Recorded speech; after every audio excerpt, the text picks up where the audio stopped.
Hi, my name's Mikayla, but you can call me Mick, and welcome back to my channel. It feels like it's been forever since I recorded content, and that's kind of true. I took about a month or so off from filming too much because I was having like an overactive histamine response, and if you saw in my most recent videos, you could see the start of it happening. I was really red, puffy, uncomfortable. It was not fun to film. Then I went on a vacation to Costa Rica, which was really amazing, really great. And I actually finished my chapter 1 officially there, so it was perfect. But I haven't been filming a lot of content.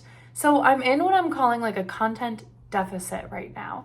Usually I try to film ahead, and this week we are panic filming and editing so that I get a video up for you guys. Today is going to be just a pretty quick, chatty, one-day writing vlog. I've been in a bit of a content identity crisis, I guess. I feel like the best way to showcase my writing journey and talk about my writing and Project House of Stone is in writing vlog format. But I was watching a video from Dami where she also talked about the struggle that is vlogging.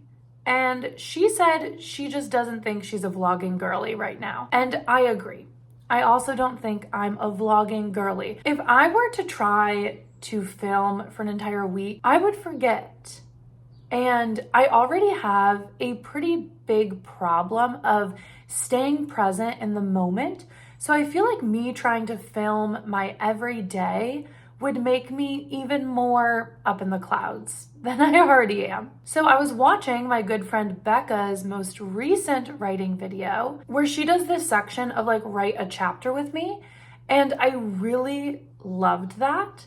So this video is inspired by Becca per usual because Becca is my influencer. But I think my philosophy around vlogging might be I will pick a day for the week to film my writing and have more of that chatty, sit down, hey bestie, let's talk about my project kind of vibe. So hey bestie, let's talk about where I'm at with Project House of Stone. So where it stands today, the day that I'm recording this, we are at 4,776 words.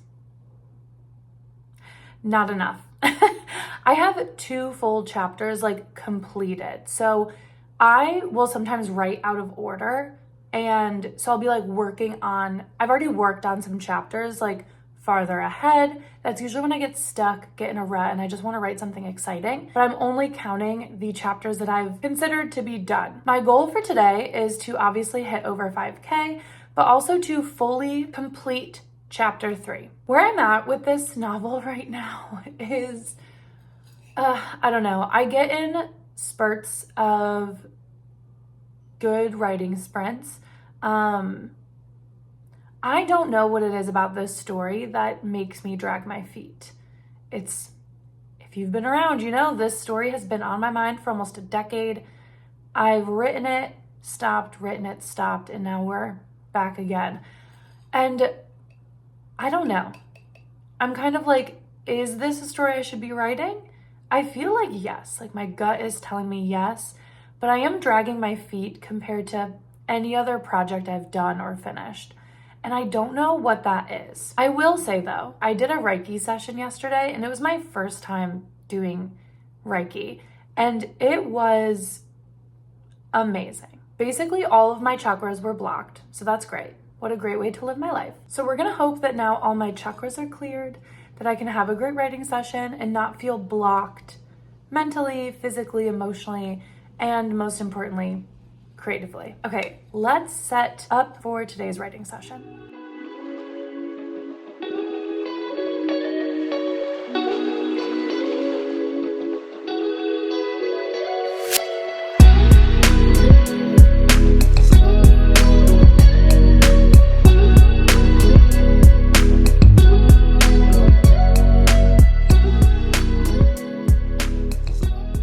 Okay, so I just read through chapter 2, which I like to do before I go into writing another chapter.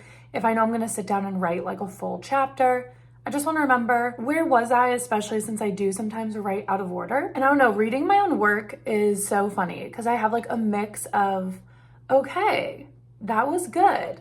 like, good job, Mikayla, I like this. And then other times where I'm like, what am I saying? I don't line edit, but I do take some notes. Like if I notice something that I already know I'm gonna wanna fix or come back to, I make a note of it because it's just gonna save me time in the long run. The difference though, the key is I don't change it right then and there. I don't do any more writing to it. Once I've filed it away as done, it's done, but I will still make like some light editing notes. I got a latte from my coffee shop this morning and they were out of oat milk. And this is when I remember, like, maybe I don't like coffee. Maybe I just like oat milk. So I can talk about like some of the notes that I made so you can get an idea of like what I mean. So let's look at them. So I made a note here because I have a line that says, I don't normally drink. It usually interacts with the necro, making it harder to drown out the calls, but what's one shot? Okay.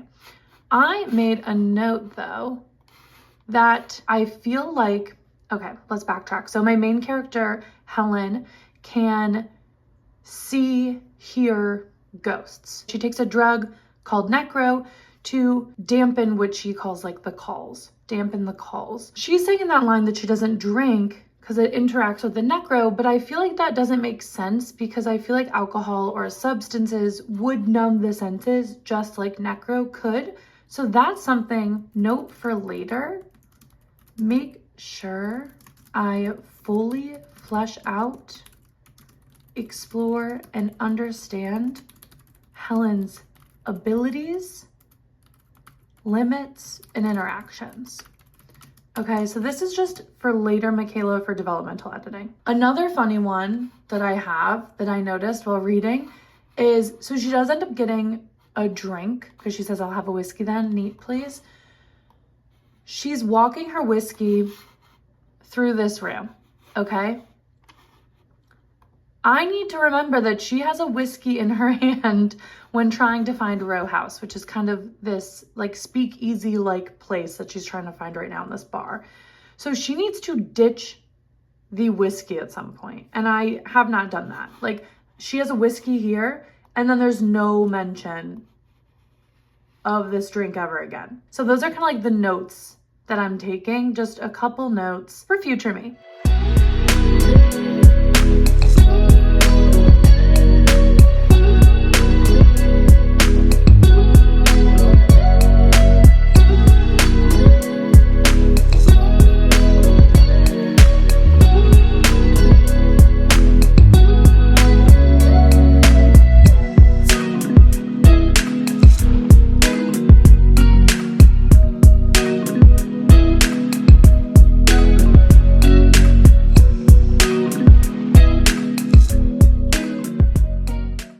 So I finished chapter 3. I wrote for about almost 2 hours. I did take like some time to do some work. A couple of people called me for work. So I'm going to say more like an hour, 40 minutes, which is pretty good. And I took like some like little 3-5 minute breaks in there, just some like quick ones. And the video that I was watching did 25 minutes of work. So it was like 25 minutes of work, 5-minute breaks, but I kind of shortened it to like 3 to 4, just to like keep it moving because I was in a really good groove. So I got, let's see, 2,189 words. So I think that's pretty good. My chapters right now, I've been underwriting this draft, which is interesting. I'm usually an overwriter and I've been underwriting. So my goal at the bottom of each of my Scrivener documents have been just 2,000 words, just trying to crank through it. So with 50 chapters outlined, it should be about 100,000 words, which is still quite a lot. So I'm interested to see in editing if that's the pace I'm going to keep. So every chapter, according to Scrivener right now, is like an 8 to 9 minute read. So I'm liking that pace. That means that my draft one right now is at 6,962 words. Woo! So I passed the 5,000 mark. So exciting. On my way to 10,000. Yeah, I'm feeling really good about it. I actually rewrote the entire chapter 3 as well. So I had snippets that I referenced, but I was in such a flow state that I didn't like copy and paste any pre-written work over. So I just completely wrote chapter 3. Sorry for the weird lighting, but I did want to share some of my writing from this chapter just to kind of show you guys where I'm at. Again, this video is heavily inspired by Becca's video, so go check it out. But I did want to share some writing because I did last time in my writing update, and sharing writing is terrifying, especially because this is like hopefully the worst it will be, right? It's just raw coming out of me, no edits, nothing like that. So that is terrifying, but I also think it's very helpful. I want to share as much of this draft as I can with you guys without obviously giving too much away, sharing too much of my story, but also showcasing the true journey that I'm going on. So the first chapter that I wrote is we have my main character, Helen, who can see, hear, feel spirits and ghosts. She takes a drug, like I said, necro, to counteract those experiences. And there's 2 things wrong with her life in chapter 1. One, she's running out of the drug, necro, that keeps her sane. And 2, her best friend Zoya has been missing for 67 days. So she's not in a great place. That's where we meet Helen. In chapter 2, she decides to go to the world that she's basically left behind, this magical part of the world that she is a part of but has turned her back on because her abilities she doesn't deem as helpful, she doesn't deem them as important or useful. She sees it as a curse and a death sentence, quite frankly. So she goes to this world that she's left behind, and she's seeking out this place called Row House, which is like a meeting spot for all the magical people. And it's like a speakeasy bar type place. So that's what she was finding. She finds it in chapter 2, and she's there and she's looking for someone, but instead she sees her best friend Zoya in the crowd. And that is where we meet her in chapter 3. Let's read. I'm drowning. Ice cold water rises up my body, filling my lungs, making me want to scream, to cry. My vision grows blurry. The water must have risen to my eyes now. Zoya stands in the middle of the room, her profile unmistakable. My hands clutch at my shirt as the oxygen leaves me. Panic sets in, flowing between every artery. It can't be her, can it? My best friend Zoya, the one I share everything with, the one who is now my only family, the one I haven't heard from in months, stands in a sea of people that I have tried to distance myself from, and now we're both here. She can't be here. It can't be her. No, no, no, no, no, races through my mind, melds with my rapid heart rate as I change course toward her, but then I stop. What if she's one of them? The water consumes me again, and my shirt feels like someone has grabbed it and started twisting, but won't let go. I can't talk to her if she's dead. I won't. She can't be dead. But how else would she be here, in Row House, a place I only knew of but never stepped foot in? Never stepped foot in? Yep, see? In a world she knows nothing about. In a world I would do anything to protect us both from. Okay, so a couple things. 1, it's not my best work. 2, I am realizing for some reason, and I can't tell if this is like my writing style or if this is in this draft, I do a lot of like repeat phrasing. And maybe it's some of the poetry coming out of me in that way. Like some of my writing feels lyrical and I can't tell if it's good lyrical or bad lyrical. I write like the one who this, the one who that, the one who this, all in a row in sentences. And I've noticed that a lot in reading through my work to like prepare for the next chapter. So don't know how I feel about that yet. Again, editing Mikayla problem. We'll see if it's a stylistic choice I want to keep. I haven't done that before. I don't know if that's my writing voice now at 29 versus me at 24 when I was writing previously. So we'll see. Another big thing that I've been struggling with these first couple chapters has been world building. So I have a good sense of the world that I've built for this story, the contemporary version and the magical version. Project House of Stone is an urban fantasy, so we have magic and we have a whole magic system alongside, or I guess set in, a very real world. So I have those set, but I forgot how hard it is to translate that to the page. I was actually talking with Tiara about this. So I did some beta reading for Tiara Talks Writing. All these people that I'm mentioning, guys, I'm gonna link down below. Follow all of them. Me and her had a conversation yesterday just about, my feedback with beta reading. And I talked about this very real thing that I think all writers experience of, you have this story in your head for so long. It lives up there. You're writing. And I don't think you realize until down the line or when you just start rereading it, how much isn't on the page. And it's such a fine line, right? There is stuff that you don't need on the page. Like, readers are smart. You should trust your audience. But on the other hand, sometimes it's like, I know what this should mean, and now I need my readers to understand it, but I don't want to do it in an info dumpy way. For me, if I was even beta reading my first 3 chapters right now, which I would never let someone edit or give comments on what I have right now, I would revise first and then do it. But I would give myself that feedback of, make sure everything you need is on the page. And that's definitely be something that I'm going to make a note of for revising Mikayla, to do a draft where I'm going to focus on the world building elements and setting, because I want to make sure everything makes sense. I'm probably going to pick some urban fantasy books to read to complement my draft and to really focus on that world building element. Like, how are people setting up all this information in the beginning? Is it too info dumpy? Do I like it? Do I not like it? And why? So I'm definitely gonna be focusing on that, I think, because it needs help for me for these first 3 chapters.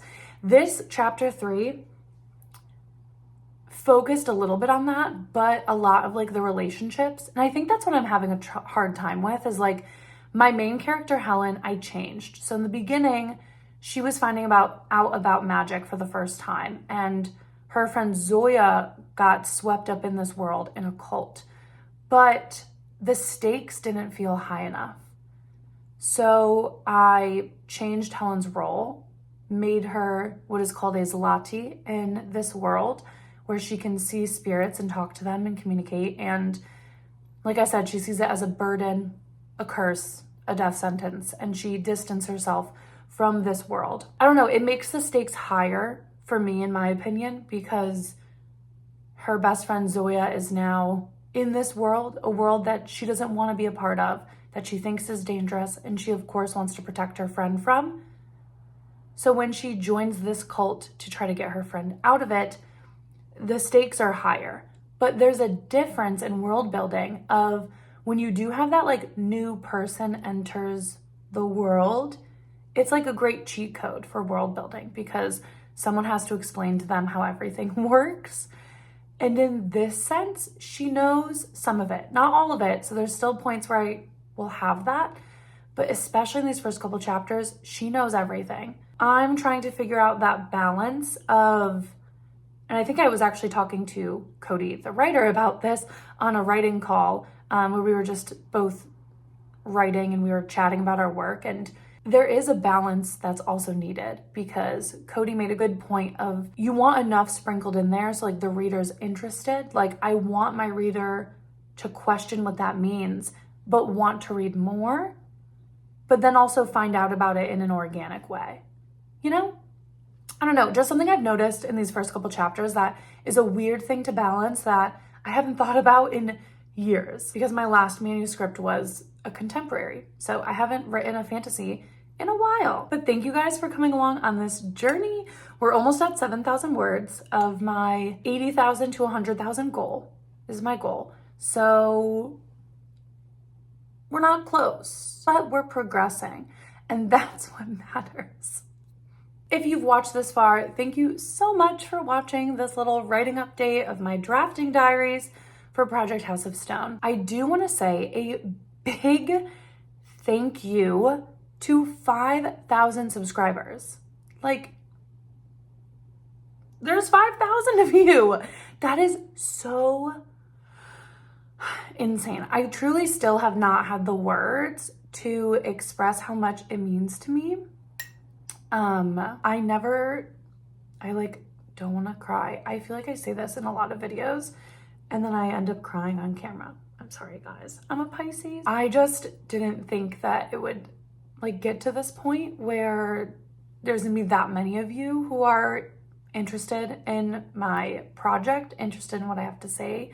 So like, thank you truly. It means a lot and I take this role very, very seriously. So thank you. Thank you. Okay, to celebrate and not cry about having 5,000 subscribers, I had a vote on Instagram, and if you aren't following me, go ahead and follow me at mikiswriting on Instagram. I try to post on there. Not the best, but I at least post stories. I posted on my story what I should do to celebrate, and the majority of you voted for a Q&A / get feedback from viewers, or wait, get feedback from me on viewers writing. So we're gonna do a little bit of both. I'm going to be filming a video of me giving feedback on your writing. So if you want to participate, the link is down below for the form. It will be open for a little bit longer. And if you have any questions for me, please leave them in the comments and I will get to them in the next video. Thank you again for watching. I truly appreciate every single one of you. I cannot believe we are at 5,000 subscribers. I'm just excited to be here. It's very motivating to keep writing Project House of Stone. So thank you. Bye, writers.